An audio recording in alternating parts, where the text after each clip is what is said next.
gentlemen, may I have your attention, please?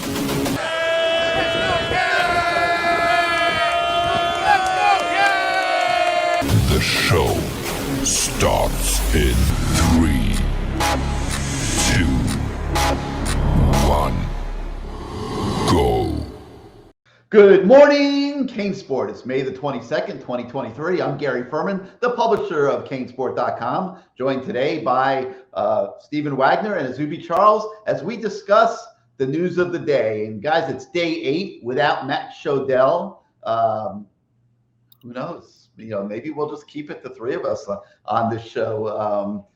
Some of you are probably wondering, where the hell have you guys been? Izubee's been on assignment. We're going to talk about that in a minute. Steven's been on the move with a few different things. So we didn't have as many shows as we normally would last week. We're back in action this week. So Izubee, you were on assignment. You're out on the west coast of Florida, took a little trip up to IMG Academy. And I got to tell you, I am absolutely blown away by the way Miami is recruiting at IMG. I mean, we went so many years here where they were a non-player at IMG, which obviously had emerged as one of the top recruiting hotbeds in America. And now they're doing such a good job, it's not inconceivable that almost every top prospect from IMG could become a Miami Hurricane. You were there. You spoke to most of those guys live and in person. What were your impressions of how Miami's doing at IMG? Yeah, like you said, I feel like a few years ago, Miami and IMG really didn't have that connection. And just recently, Mario Cristobal has taken that from 0 to 100. And it's not just the 2024 class, it's the 2025 guys, the 2026 guys. And just speaking with them, they just, all think of Miami so high and like, okay, this is a school that I really, really like. 2 weeks ago, they took that trip down to Coral Gables, had a big pool party at Mario Cristobal's house. And the main thing they all said was, it's so crazy how the 2023 class kind of set the tone and said, hey, we could take a big group from IMG and find that success at Miami, play early. And the 2025 guys, I spoke with David Stone. He says, hey, that 2023 class, when they went to Miami, they did something special. But I feel like if the 2024 class did, we'd be, even better. We have a greater bond. I even spoke with some 2025 kids that were at Miami this past weekend and the weekend prior and say, hey, Miami's a real contender.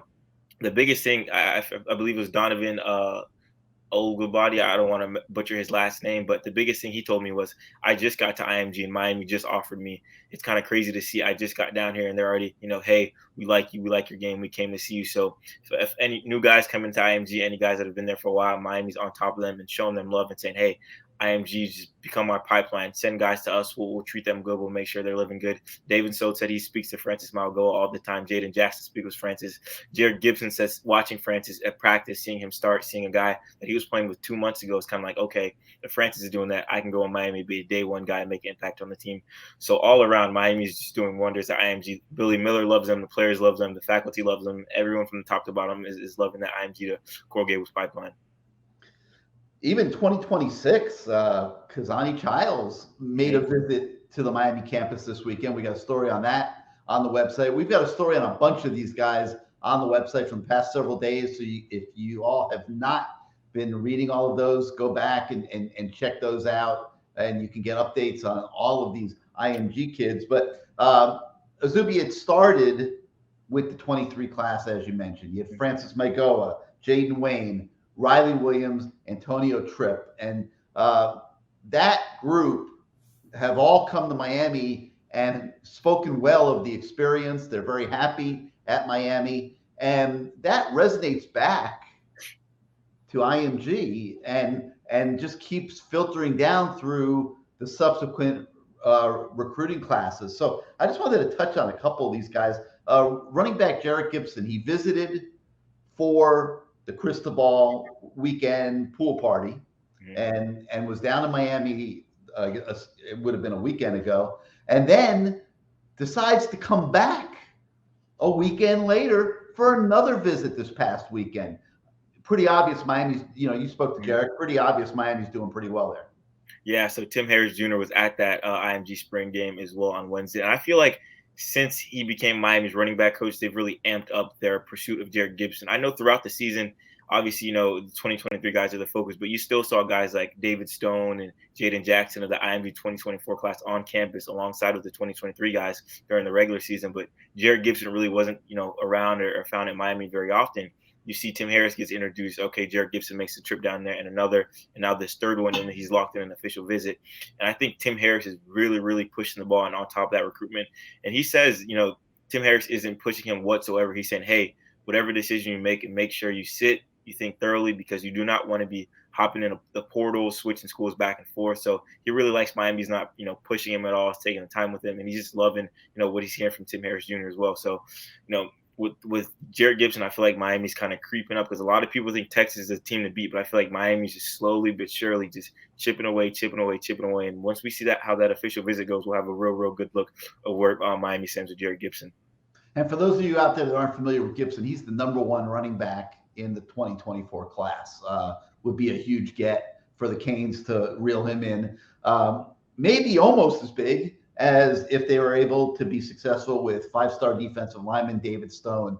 And obviously another critical position of need for the Canes. And they seem to be falling behind with David Stone a few months ago. And now Izubee seemed to be catching up very quickly. Your impressions after speaking to Stone? Yeah, so it was really interesting. Obviously, like you mentioned, it seemed like Miami kind of fell behind the 8 ball behind, Michigan State and Oklahoma. But when I asked Stone last week, I was like, hey, how big of an impact did, this recent trip to Miami, have with you? He was like, honestly, I wasn't really planning on going to Miami. Just all my IMG teammates said, hey, let's go up there. Let's have a good time. He just said, all right, let's do it. And he told me, this is real interesting. He said, after seeing, Miami staff away from the facilities, away from football, he got a real good look at them. And he said he's had the chance to see 2 teams like that. He said, I've had the chance to see Oklahoma behind the scenes, away from football, and Michigan State. And he said he feels like he saw that side of Miami, and that is a really important thing to see from him. And to hear that from him is kind of like, okay, everyone obviously says, Michigan State's the front runner, Oklahoma's the front runner. Now he's saying, I've seen all that I need to see from Miami, and I want my mom to see this side. Obviously, you see the campus, you see the facilities, but away from football, who are these guys when they're not coaching, when they're not blowing the whistles, when they're not, screaming X's O's? He feel like he really saw that side of Miami, and he really likes that, and he wants his family to see it as well too. The interesting thing is these kids are all being recruited by the top programs in America. They're going to Alabama, they're going to Georgia, they're going to Ohio State. They're being recruited by the best of the best. But they're clearly doing something right in Coral Gables, because these guys are coming down here for visits, and their interest in Miami is amping up by the conclusion of those visits. And obviously you've got the beautiful campus, the academics, the football program, and those sorts of things. But the big thing that Miami seems to be selling is people, relationships, a family environment. Izubee, are you seeing that resonating top to bottom? Oh, 100%. And I can move on, talk a little bit about Jaden Jackson.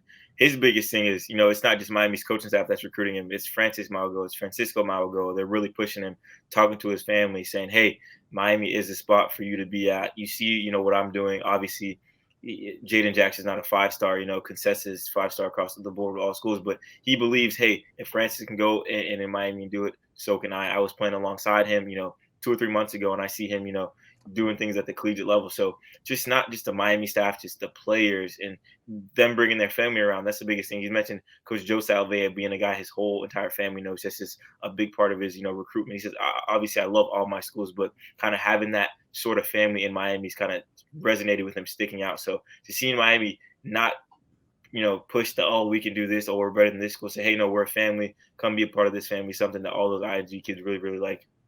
So chemistry is a huge factor in recruiting. And one of the things that Mario seems to have done well is assembling a staff that has chemistry with each other. And he had to remake a lot of positions here this offseason, but it seems to have all come together with guys that are presenting well as a group and in tandem with each other to recruit. So that can only mean good things. So on the website, updates on all these IMG visits over the last few days. Check them out. Izubee, worked real hard over there at IMG to get as many of them as he could to give you guys the inside scoop on what's going on with those recruits. So make sure you check out those stories. Stephen, we haven't forgotten about you, man. It is time, my man, for you to jump into the equation here because the Hurricanes got a commitment this weekend. And, we're usually like on the pulse of these commitments. I mean, we're in touch with the kids, we're working sources all the time. This commitment came absolutely out of left field. Stephen, I'll let you explain why. Vincent Shavers, who now is at Miami Central, he is a linebacker. And what happened was Miami wasn't recruiting him that hard up until very recently when they went out to watch practices at Miami Central during the spring evaluation period. And they were extremely impressed by what they were seeing from Vincent Shavers to the point where they immediately offered him, and boom, just like that, got his commitment. Stephen, go ahead. Give us your impressions of how this all happened, how surprised that you were to hear that Vincent Shavers has committed. Yeah, so let's turn the clock back a couple of months here and go back to January, whenever I actually had the chance to see Vincent in person for the first time at a 7-on-7 tournament. I'm pretty sure it was the Battle Miami 7-on-7 tournament. And did a little recruiting update with him. And this was, keep in mind, this is back whenever Charlie Strong was still on the staff and Kevin Steele was still the defensive coordinator. And under that staff, he told me, yeah, I'm hearing from Charlie Strong quite a bit. This is a program that I'm still communicating with pretty regularly. They're making me feel like a bit of a priority. But then come around February, we noticed the communication between the two sides really fell off. And, it didn't seem that, Miami was really right there at the front of the schools that were really making the biggest pushes for him. But lo and behold, something changed over the last couple of months. And all of a sudden we see Vincent Shavers, a prospect who just a few months ago, it seemed was not in fact a Miami priority, and someone who, maybe the Canes kind of had on their radar a little bit, but maybe not that linebacker that is at the absolute front of their list and someone who they were making a big push for. Now, all of a sudden we see him becoming a Miami Hurricane and making this commitment. And this came as a complete shock to everyone. Like you just said, Gary, I remember I was actually on a plane whenever the news broke. And so I stepped off the plane and the first thing that I saw on my phone was Vincent Shavers committing to Miami. And I thought to myself, holy heck, how the heck did this happen? I didn't have my finger on the pulse at this at all. I had no idea this was coming. This completely blindsided me because he was a prospect who it seemed like Miami had maybe kind of put on the back burner a little bit. But obviously, something's changed, and we know that Miami likes him enough to be ready to take his commitment this early into the recruiting cycle before he's taken an official visit or anything like that. We know that he's been on campus already this spring, but we know that there has to be some excitement on Miami's side of things in order to be willing to take him right here and right now by saying, hey, we are willing to make sure that we keep a spot open for you on this year's roster. Come on over. We're ready for you right now. So something happened along the way here. I mean, he goes to Central, and I'm going to make the assumption that the coaching that he's receiving there helped him, okay? Because you don't just go from off the radar to what my sources are telling me is now the best outside linebacker prospect in South Florida, an amazing tackler in space, a guy that now is believed to be developing at a rate and a level at Miami Central to where all conference type potential might be in his future based on what people are telling me out there. And it just happened over a span of a few weeks. I mean, speaks very well for the Miami Central program, which has been doing well for many years, obviously, going back when Roland Smith was the head coach there, and now Jude Joseph. But Izubee, you've been around that program a lot in your time since you joined our CaneSport team. And like when you're out there and you're watching them practice and go through their drills and different things, does this level of coaching shine through to you? Oh yeah, it's crazy because you go out there and not to obviously badmouth their facilities or school or anything like that, but if you go to IMG or American Heritage or St. Thomas Aquinas, you see top of the line everything. But if you go out to Miami Central, obviously it's not the best fields, it's not the best equipment, it's not the best anything. But those guys take that and they say, hey, we might not have anything, but what we do have is heart and passion, and we're going to give that to everybody. And I feel like everyone that goes to that program embraces that mentality, embraces that culture, and really, translates on the field. And I asked Coach Joseph, I was like, hey, obviously Vincent is new to the program. Obviously, it's not hard to, transition to a team that you go from, I think, 5-4 at Morningstar pace to a 4-time defending state championship. He said the kid's transition has been flawless. He's taken a leadership role on the field in the locker room, and he believes he'll have a breakout season for his senior year. And what that kind of reminded me of was the same thing with Stanquan Clark, the 2023 linebacker that Miami was really, really after at the end of the cycle. Stanquan was a guy that transferred to Miami Central his senior year from Killian High School and kind of saw his recruitment blow up. And Miami said, okay, this is a guy that we need to pursue now. But obviously they didn't get him because they were kind of behind the 8 ball. And I feel like, obviously, I'm not 100% sure about this, but I feel like Miami's kind of seen a similar trend. You go from another, decent Miami school to a powerhouse linebacker position. Coaches really, really talking high about him. The coaches were really talking high about Stanquan Clark last year when I spoke about him. Said, hey, this is a guy that's going to blow up and have a huge senior year. Joseph is saying the same things about Vincent Shavers. They're saying, real fast guy, really instinctive. Like you said, tackles well in the open field, has, fit into the culture very well. So I see a lot of similarities with this recruitment with Stanquan Clark last year, going from Killian to Miami Central, blowing up. And now Vincent Shavers kind of following that similar path of Morningstar pace to Miami Central and seeing his recruitment pick up. So obviously I feel like Miami's kind of jumping on that early, like Steven said, before other programs kind of start hounding him and Miami kind of falls behind the 8 ball. So I like the move by Miami, getting on the local guy early before other schools start, sneaking in and trying to pluck him out of South Florida. And mad applause to everybody over at Central. Yeah, I've been around here a long time, and there were a lot of years Miami wouldn't even go recruiting at Central because what's taking place there now, they didn't feel was the case back then. For many different reasons.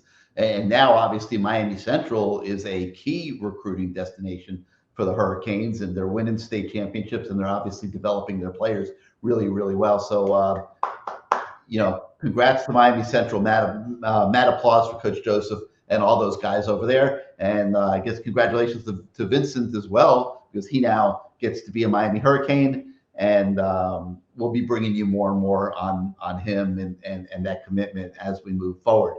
Okay, a ton of recruiting stuff on the website today. We're not going to talk about every single story. There's dozens of them from the past few days and into today. Make sure you guys check out all of this recruiting coverage. It's heating up. We're about a week or so away now from commitment season, and you're going to start seeing commitments and coming at a greater pace in the month of June for sure. Visits start, I believe, next Sunday. You're going to start seeing some activity on the basketball front too, and we'll be giving you coverage of that here this week and into the following week because they got Norchad O'Meara back, they got Nigel Pack back, but they have 3 scholarships in their back pocket in the basketball program. And I'm thinking that they're probably going to fill at least 2 of them for this year's team. I could see them keeping 1 possibly in their back pocket. You always want to try to do that, especially in basketball, in case something great emerges somewhere. You're not going to play 13 guys anyway. So it helps if you have a scholarship in your back pocket sometimes. But recruiting on all fronts, football and basketball, is going to pick up big time after next Sunday because kids can actually visit the campus again. And there are going to be a ton of official visits in June. And I think this is when Mario Cristobal recruiting traditionally really gains steam, is in this month of June. Coaches go away in July, at least they try to. I don't know if anybody ever gets fully away anymore. But they're going to be looking to try to lock in some of these guys they've been recruiting in the month of June. So it's going to get exciting. So catch up with all that recruiting coverage that's on our website right now. But one thing I did want to bring up, we had a story on the website yesterday about this, guys, is Dylan Stewart, he's the number one prospect in the On3 rankings. And Miami has now locked in an official visit with him. I believe it's going to be in June sometime.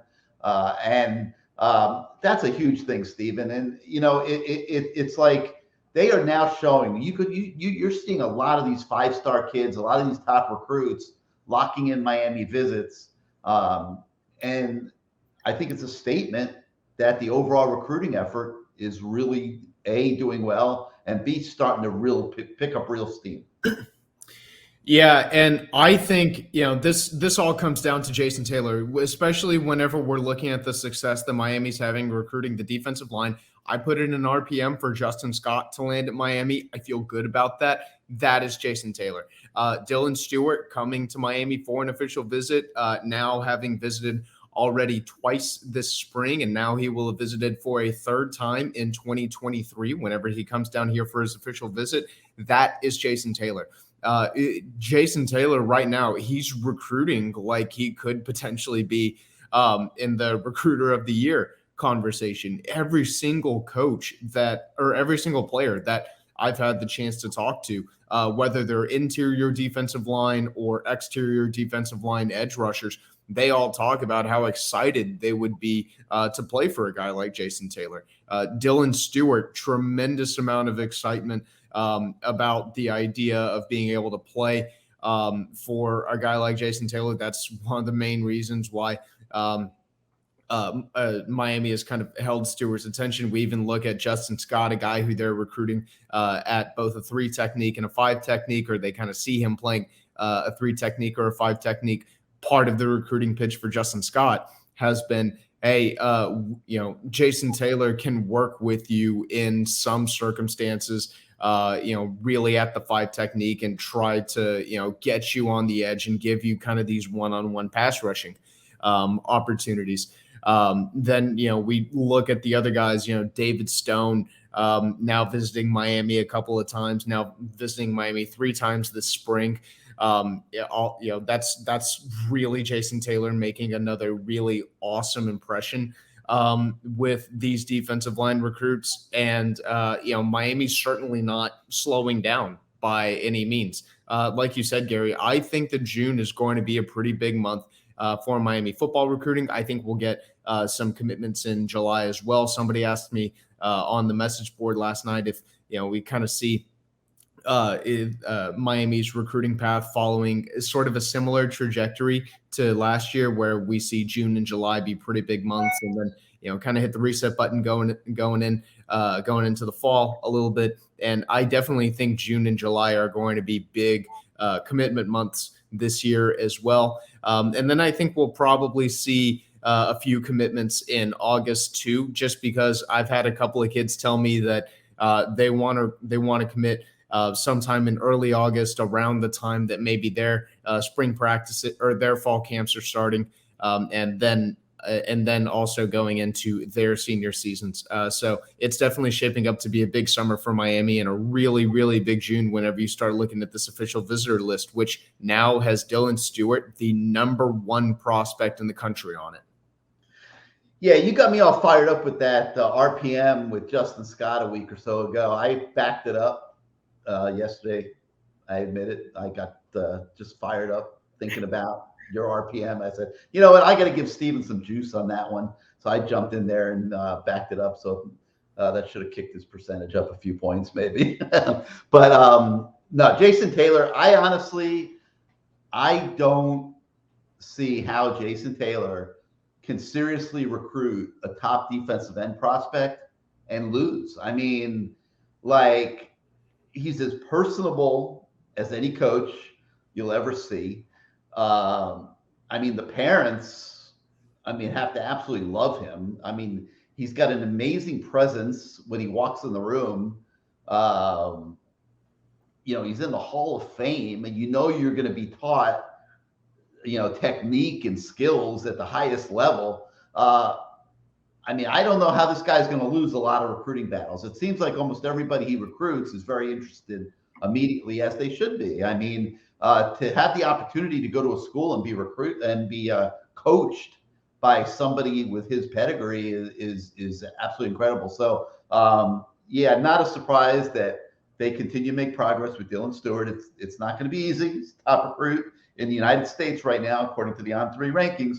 But a good sign that he has locked in an official visit. No doubt about it. So like I said, tons of recruiting coverage on the website. Make sure you guys check that out. But recruiting is not the only thing that we have on the site today. We continue our 50-1 countdown, which has been going on every day, and you guys have been seeing those on the website. Today, we have a pretty interesting one, and it's number 32, Jaleel Skinner. And guys, I mean, to me, Izubee, I'll let you take this one. I mean, Jaleel Skinner, to me, is one of the key players on this year's team. You lost Will Mallory. You got Arroyo coming back off of injury. Should be ready to go and able to do a lot.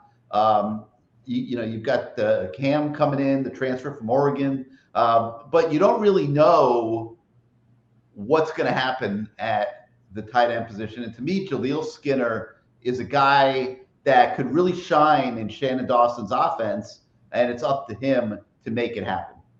Yeah, with Jaleel, just watching him a bit through the spring, the first thing I noticed is just his body is just insane. Like he stands there, I feel like his hands are, you know, almost to his knees. His wingspan is ridiculous, and you can just see if Jaleel Skinner can put on a couple more pounds. I'm not saying he needs to. He has a frame to do it. He has a mindset to do it. He really wants to do it. And I feel like he can really emerge in that tight end room as that go-to guy. Obviously, we know Arroyo's more of a blocking guy, and McCormick's more of a blocking guy. And Jaleel can take that next step as that pass catcher. Is that, you know, obviously Miami's always had really, really good tight ends over there. And I feel like if Jaleel Skinner can take that next step, he can place his name, you know, amongst some of the really, really good tight ends that have come out of Miami. Only knock I would have on him sometimes is inconsistency catching the ball. Sometimes we see him throughout the spring. He'd have a few drops here and there. But I feel like if Jaleel Skinner can work on that, which is, you know, an hour after practice, working with the quarterbacks, you know, going through some things, going to the jug machines, little things like that. I feel like if Jaleel Skinner can do that, we will see him have that breakout sophomore season and be a real big, vital part of Miami's offense under Shannon Dawson. Yeah, and this is a huge year for him. It's like you come in with his type of ability, number one, but expectations of what he could be in the college game. You don't want to be wasting too many seasons. And I mean, I would say last year was pretty much a waste for Jaleel. I mean, didn't get a lot done, did have problems, as you said, Izubee catching the football. This is a big year for him. You don't want to end up having year two go by now where you haven't done a whole heck of a lot. And now you're already on year three, especially when you came into college thinking you probably were going to be 3 and done. Not that that's reality for everybody, nor should it be. But this is a big year, to put it simply, for Jaleel Skinner. We take a look at him today in that top 50 countdown that we have ongoing. Another pretty cool story on the website today is we take a look at the, you know, admittedly way too early mock drafts for the NFL for 2024 next April. And these mock drafts have Miami having as many as 3 first-round draft picks or as many as 0 first-round draft picks. Could go in any direction. So we take a look at those mock drafts, and you guys can check that out and formulate your own opinions on who you think will go in the first round of the NFL draft next April. All right, that's going to do it for today for Good Morning CaneSport. We thank you so much for starting out your day with the 3 amigos here. Hope you're still enjoying your time without Matt Shodell. We certainly are. If you like this show, you like your YouTube channel, hit your subscribe button, hit your like button, and that helps us with the algorithms at YouTube. And if you are not yet a subscriber to CaneSport.com, please join our community, join our site. It allows us to do what we do every single day. We think you will enjoy your time on the website. So for Stephen Wagner, Izubee Charles, I'm Gary Ferman. Thank you again, everybody, and we'll see you next time.